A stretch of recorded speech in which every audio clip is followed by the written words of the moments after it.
Hello, my fellow weirdlings. It's Margot, and today I'm bringing you an Easter true crime story that involves a gifted sculptor, a risque model, religious zealotry, waxworks, obsession, insanity, ivory soap, tabloid sensationalism, a triple homicide, and a dramatic manhunt that rivaled the infamous O.J. Simpson slow-speed Bronco chase. If you're ready for another fascinatingly miserable holiday story, keep watching. Robert Irwin was born with the name Fenelon Arroyo Seco Irwin to evangelist parents on August 5, 1907. The story the public was told was that he was born in a tent on an old-fashioned religious camp meeting ground in Portland, Oregon. That was a lie. He was actually born in the Arroyo Seco Park near Pasadena, California, hence his original name, inspired by the nearby Arroyo Seco River and theologian Francois Fenelon. Later, to his evangelical mother's horror, he decided to change his name to Robert, after his philosophical idol, Robert G. Ingersoll, an agnostic. Before we get into the salacious tabloid story that Robert's life became, it's worth telling you a little bit about his parents and upbringing. I think it's probably safe to say his brain was consistently twisted in knots from the time he was born. Robert's father was the nationally known Reverend Benjamin Hardin Irwin, who founded in 1898 the Fire-Baptized Holiness Church, which is now known as the International Pentecostal Holiness Church. To Reverend Irwin, nearly everything was sinful, including Coca-Cola and wearing neckties. However, that aversion to sin didn't prevent him from being forced to leave the church he'd founded in 1900 due to a sex scandal. It also didn't stop him from committing bigamy 2 years later, when he married Robert's mother, Mary Lee Jordan of Texas, while he was still married to his first wife. Robert's father deserted Robert and Mary before Robert was 3 years old, leaving them in poverty. Years later, young Robert was told by a family court judge that he could learn a trade at a state reformatory, which he voluntarily did. He spent 15 months there learning how to sculpt. Robert soon came to idolize sculptor Lorado Taft. He even moved in with Taft's family for a while. He began his own career as a sculptor, working for a waxwork studio in Los Angeles, carving commercial busts of President Franklin D. Roosevelt and other public figures. Robert was described as brilliant, if erratic, and at times violent. It could be said that his most volatile relationship may have been with himself. At one point in early adulthood, Robert even tried to remove his own genitals using a razor. After this incident, he spent a year in a state mental hospital. After he was discharged from the hospital, Robert moved to a New York City rooming house owned by Mary Gedeon. Mrs. Gedeon was a Hungarian immigrant who had owned some speakeasies near the end of the Prohibition era before opening her rooming house located at 316 East 50th Street. She had 2 beautiful daughters, both still living with her at the time of Robert's stay. Unfortunately, Robert became infatuated with the elder daughter, 20-year-old Ethel, but his attraction toward her wasn't reciprocated, and he was asked to leave. Robert returned to Rockland State Hospital in Orangeburg, New York, for 2 more years of psychiatric treatment. By the time he was released in the summer of 1936, Ethel Gedeon was married to a man named Joseph Kudner, apparently unbeknownst to Robert. At around this time, Robert made a sculpture of Ethel with a cobra coiled around her neck. His obsession with her seemingly only deepened over his time away from her. He also soon enrolled as a student at the Theological School of St. Lawrence University in Canton, New York. However, he was expelled on March 18, 1937, 10 days before Easter, for instability. On Easter weekend 1937, Robert rented a room for a single day at a rooming house on 52nd Street in New York City, just a few blocks from Mary Gedeon's rooming house. He first considered drowning himself in the East River, or attempting to remove his genitals again, but instead decided to pay a visit to the Gedeons. His plan, according to his later confession, was to decapitate Ethel Gedeon, who he described as the dearest object in the world, and sculpt her death mask. He was convinced that if he could get rid of Ethel and his obsessive thoughts about her, he could live on a spiritually higher plane and realize his full artistic potential.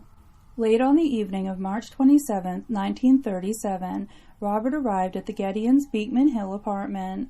Reportedly, 54-year-old Mary Gedeon was very nice to him. They visited for a while, and he even walked her dog. When talk turned to Ethel's whereabouts, Robert became enraged when Mrs. Gedeon informed him that her daughter Ethel no longer lived there. According to Robert's later confession, when Mrs. Gedeon asked him to leave, he struck, then strangled her to death. A neighbor later told police she'd heard a scream at around 1 a.m., which police concluded was the time that Mrs. Gedeon had been killed. An upstairs neighbor named Charles Robinson told the police that he'd noticed the door to the Gedeon's apartment had been partially opened shortly after 2 a.m. that night, so he'd closed it. At around 3 a.m., Mary Gedeon's 20-year-old daughter Veronica arrived at home, intoxicated after a date. Though Robert later insisted both Mary and Veronica's murders had been accidental, evidence shows he waited for hours at the Gedeon home for Veronica to arrive. He'd even given her time to partially put her hair in curlers before making his presence known. Veronica's dress, slip, and bra that she'd worn on her date were sitting on a hamper. Oddly, her fur coat and purse were found inside the hamper. According to Robert's later police confession, he terrorized Veronica for a time, choking her on the bed for more than an hour, but only ended her life after she'd called him by name, indicating that she recognized him. At some point, Robert found the Gedeon's boarder in a nearby bedroom, an English out-of-work waiter named Frank Burns, who was recently deaf. Though Mr. Burns was sound asleep in his bed, Robert stabbed him a reported 11 times with the ice pick he'd brought with the intentions of murdering Ethel. The coroner later determined that the fatal blow had been caused by the ice pick being pushed through Mr. Burns' ear canal and into his brain. Later, Robert said he'd been afraid to leave a possible witness alive. He was unaware of Mr. Burns' deafness. The murder weapon was never found. Later, on March 28, 1937, Easter Sunday, Ethel and her husband Joseph arrived at the Gedeons for dinner, along with Ethel and Veronica's father, Joseph. Though Mary and Joseph had been estranged for a few years, he'd been invited to spend the holiday with his family. To their horror, they discovered the apartment door ajar, and Mary and Veronica's partially clothed bodies in Veronica's bedroom, Veronica on the bed and Mary's body tucked away under it. Initially, police suspected a driver of murdering the Gedeons, and the family's other boarder, a young model named Lucy Blanco, crossed their minds, but she was determined to be out of town for the holiday weekend. When Lucy arrived home, she was asked to look around and see if anything seemed to be missing. The only thing she noticed missing was the alarm clock in her bedroom.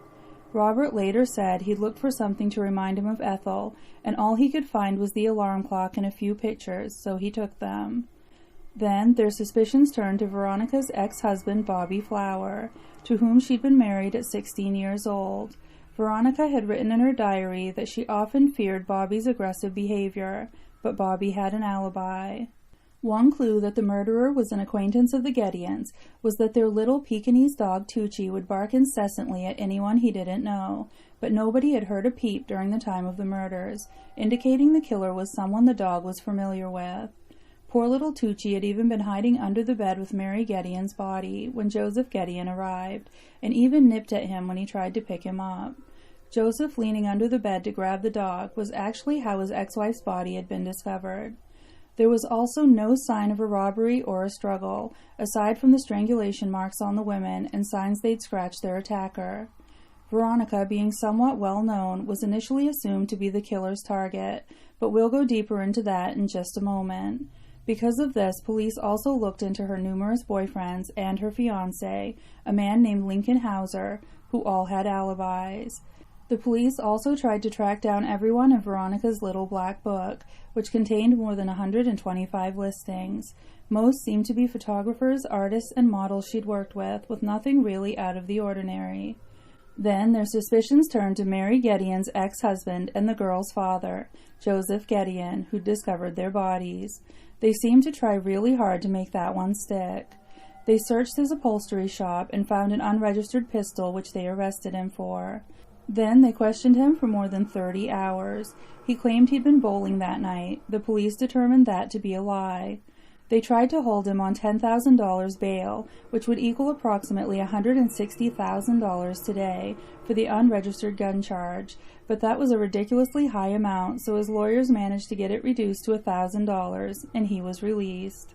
The first thing Joseph Gedeon did while out on bail was go straight back to the scene of the crime with his lawyers, which did nothing to prove he wasn't guilty in the court of public opinion. But there was plenty of evidence to prove Joseph Gedeon wasn't the murderer. At the scene, police found a gray suede glove that was far too large for Joseph's hands. They also found a bloody fingerprint that didn't match Joseph's, and while there were bits of skin and beard stubble under both of the female victim's fingernails, Joseph had no scratches on his face. Incidentally, his gun charge was finally dismissed on March 23, 1938. It wasn't until police found two elaborately carved sculptures made of ivory soap at the crime scene that they realized the Bobby mentioned in Veronica's diary could also have referred to their former boarder and sculptor Robert Bob Irwin, and their sights set on him. At that time, Procter & Gamble, the makers of ivory soap, would host an annual National Soap Sculpture Contest. Police actually contacted the foremost expert on ivory soap carvings, a man named Henry Byrne, who told them he had no idea who would have made the carvings left at the scene of the crime, and that they looked amateurish. Mr. Byrne later admitted that he had recognized the carving style as the previous year's winner of the carving competition, Robert Irwin, but he couldn't say that to the police because he didn't want the bad publicity that would have come with associating ivory soap with the murders. By April 5th, Robert was the prime suspect in the triple homicide, and a nationwide manhunt began, though both Ethel Gedeon and Robert's psychiatrist expressed doubts that Robert would be capable of murder. The ensuing manhunt ended up covering 8 states and was the largest since the Lindbergh kidnapping. The case soon became a media sensation, especially in New York but also nationwide. Not so much because of the brutality of the crimes, nor Robert's reputation as a sculptor, but more so because of Veronica Gedeon's chosen profession. Veronica, known as Ronnie, was a model for crime-themed pulp magazines of the time, such as Inside Detective and Headquarters Detective. She was often depicted scantily clad and victimized in some way, beaten, smothered, or tied up. This was considered pretty lurid material for the time. The press considered this an ironic twist when life ultimately seemed to imitate art, and they sensationalized the hell out of her murder. Veronica had even reportedly appeared at an Illustrator Society show for models, which was rated by members of the NYPD on November 8, 1935, which was seen as just one more mark on her reputation. Though friends described her as owlishly solemn, the tabloids dubbed her the Bathtub Beauty, and Robert had acquired his own nickname in the press, the Mad Sculptor. In late June of 1937, a 19-year-old pantry maid in Cleveland's Statler Hotel named Henrietta Koscianski saw a picture of Robert in a pulp magazine called True Detective Mysteries. She noticed a strong resemblance to the new bar boy who'd been working at the hotel for less than 2 months, going by the name of Bob Murray. Bob Murray had been drawing pictures of people for extra money. Henrietta had posed for him 3 evenings earlier in their downtime at work, getting a very good long look at his face. When she questioned the man about his last name and whether he knew about this Robert Irwin character, Bob Murray cleaned out his locker and disappeared. This put Robert back on the front pages of newspapers nationwide. Shortly after, the Chicago Tribune received a call from someone claiming to be Robert. He offered to surrender for a price, but the Tribune dismissed the call as a prank. But when he contacted the Chicago Herald-Examiner, they took the call seriously. They made an arrangement with Robert to give them an exclusive story for the fee of $5,000 and then surrender. While working out the terms of Robert's confession and their exclusive, the Herald-Examiner's city editor, John W. Deanhart, and reporters G. Duncan Bowman and Austin O'Malley briefly shielded him from police, keeping him in a room in Chicago's Morrison Hotel. At that point, a famous New York criminal defense attorney named Samuel Leibowitz, who was reported to have saved 123 murder defendants from the death penalty, appeared as Robert's attorney. All went as planned. The Herald-Examiner turned Robert's confession into a scandalous series of exclusives. Robert was taken into custody by New York police, and within hours of arriving back in New York, he was indicted for 3 counts of first-degree murder. In his confession to NYPD detectives, Robert compared himself to a radio, saying, "Bob Irwin is nothing. I am only a receiving set, an extremely imperfect one which can indistinctly tune in the divine mind. You have heard a radio that isn't working well. You turn the dials and get squawking. Only once in a while can we get the pure, clear music. My whole idea in life was to perfect myself so the receiving set could always get the divine music at its best. Early on in the manhunt, State Inspector John Lyons was quoted as saying, "It makes no difference whether he committed 300 murders. So far as the state is concerned, his psychopathic background shows he is insane." Contrary to that sentiment, upon being apprehended, the state of New York found Robert normal at the time of the murders and claimed he knew the nature and quality of his acts. District Attorney William C. Dodge announced they'd seek the death penalty. Still, the trial was postponed in September of 1937 to await the findings of a 3-member commission of inquiry evaluating Robert's sanity. Again, it was concluded that he was sane. By this time, new District Attorney Thomas E. Dewey had taken over and resumed the prosecution. As Irwin's trial date finally approached in the fall of 1938, William A. Adams, the warden of the Tombs Detention Center, said, "Irwin certainly isn't crazy now. He's as normal as any man in prison." Robert's attorney, Samuel Leibowitz, however, countered that his client was, is, and will be hopelessly insane. He's crazy as a bedbug. Well, the dignity and professionalism with which they discussed mental health in those days was rather underwhelming. Soon after a jury was selected, Robert ended up pleading guilty to 3 counts of second-degree murder in exchange for avoiding the death penalty. And oddly, the promise of the return of a pair of trousers that he'd abandoned in a suitcase left at Grand Central Station in 1937. Robert George Irwin was sentenced to 139 years to life in prison, 99 years to life for the murder of Frank Burns, and 20 years to life each for the murders of Mary Gedeon and Veronica Gedeon. He was sent to Sing Sing prison for a psychological evaluation, where this time prison doctors ruled him very definitely insane. On December 10, 1938, he arrived at his new home, for a while at least, the Dannemora State Hospital. Robert Irwin died of cancer in 1975 at the age of 67 in the Mattawan State Hospital for the Criminally Insane in Fishkill, New York. He was buried on the grounds there. He spent 38 years in state prisons for the criminally insane. This case actually cast light on a few interesting issues. The exploitation of this case by the media, even culminating in the paid murder confession of a mentally ill man via newspaper, along with the sensationalist headlines and splashing racy photos of a murder victim across front pages nationwide. It just didn't sit right with a lot of people. Veronica Gedeon's portfolio of racy photos had no relevance to her violent and untimely death, but became the focus of newspapers around the country for months after the crime was committed. While abhorrently disrespectful to the murder victim, a lot of people had mixed feelings about the exploitation of those photos, because that media attention is what ultimately captured the killer. Shortly after the crime, New York Daily News publisher Joseph Medill Patterson responded to criticism of the sensationalism by editorializing that murder sells papers, books, plays, because we are all fascinated by murder.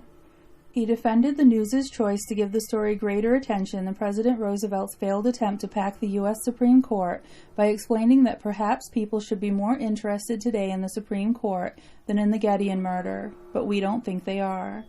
The case also focused attention on New York's systematic exclusion of women from juries in first-degree murder cases.